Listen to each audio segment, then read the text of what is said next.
সাবেক শিক্ষা প্রতিমন্ত্রী আলহাজ ডক্টর আ.ন.ম এহসানুল হক মিলনের হাতকে শক্তিশালী করার লক্ষ্যে কোচা উপজেলার সদর দক্ষিণ ইউনিয়নের ৭ নং ওয়ার্ড বিএনপি, যুবদল, ছাত্রদল, স্বেচ্ছাসেবক দল, শ্রমিক দল ও ওলামা দলের কমিটি গঠন উপলক্ষে আলোচনা সভা অনুষ্ঠিত হয়েছে।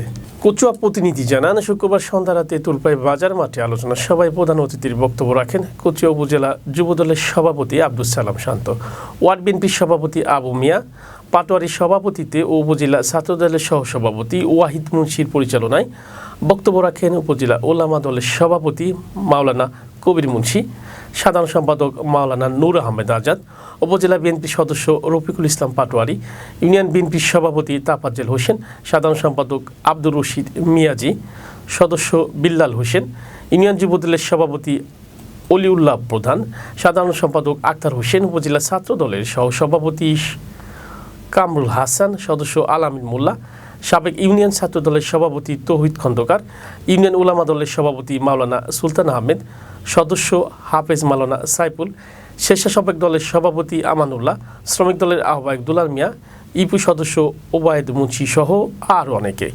এ সময় বিএনপির অঙ্গ সংগঠনের নেতাকর্মী ও সমর্থকগণ উপস্থিত ছিলেন।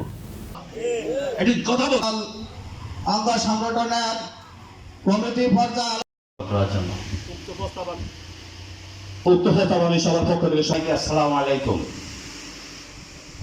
বিগত যে ইউনিয়ন দেখলে অন্য আরো যে 11টি ইউনিয়ন আছে, তারা যেন আমাদেরকে নিয়ে, আমার মূল কথা হলো আজকে কমিটি উপলক্ষে আমাদের উপস্থিত অত্র ইউনিয়নের বিভিন্ন অঙ্গ সংগঠনের নেতৃবৃন্দ, আমাদের নেতা এহসানুল হক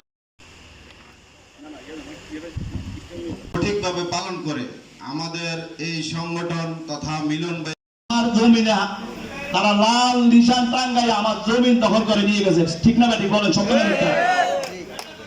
আমার বাড়িতে 20 লক্ষ সাদার জন্য আমার বাড়িতে হামলা করছে, আমার বাবাকে ধরে আনতে গিয়েছিল। এটা দিগন্ত টেলিভিশনের নিউজ পর্যন্ত আছে।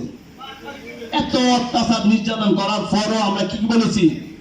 যেহেতু আপনাদের আমরা কি পালাই নাই, আমরা রোডে ছিলাম, আমরা বাংলাদেশে ছিলাম, বাড়িতে আসতে পারি নাই, ঢাকা ছিলাম। যখন বাড়িতে এসে আসতে পেরেছি তখন ঘরে ঘুমাইতে পারি না, অন্য ঘরে ঘুমাইছি। আমার নামে কচুয়াতে 13টা মামলা, আর ঢাকাতে ডিবিতে একটা মামলা। ওই ঢাকা ডিবির একটা মামলা আর কচুয়া 13টা মামলা সমান। ডিবি কার্যালয়ের নাম শুনে কাপড় নষ্ট হয়ে যায়। ওরা যে পরিমাণ নির্যাতন করে আমাদেরকে নিয়ে যে রুমটাতে রেখেছিল, ওই রুমটাতে মাত্র 12 জন লোক থাকা যাবে, সেখানে 48 জন লোক ঢুকাইছে। 48 জন। শত দুর্গতা দাঁড়ানোর মতো অবস্থা ছিল না। নামাজ পড়তে পারি নাই, 2 জনকে ভাগ করে তারপরে নামাজ পড়েছি। নামাজ কাজা করি নাই তো ওখানে থেকে ইনশাআল্লাহ আপনাদের দোয়ায় একত্র নামাজে কাজা হয় নাই। জেলে যতদিন ছিলাম, যখন জেল থেকে কারাগারে নিয়ে আসছে তারপরে নামাজ কাজা করি নাই। এখানে এসে বসে হলো নামাজ পড়তে চেষ্টা করছি, নামাজ পড়েছি। আপনাদের দোয়ায় আল্লাহর অশেষ রহমতে এত নির্যাতনের উপর আল্লাহ আমাদেরকে বাঁচিয়ে রেখেছেন, আপনাদেরকে আল্লাহ বাঁচিয়ে রেখেছেন। আমরা আছি ইনশাআল্লাহ। আগামীতে যতদিন বেঁচে থাকবো ইনশাআল্লাহ আমরা থাকবো।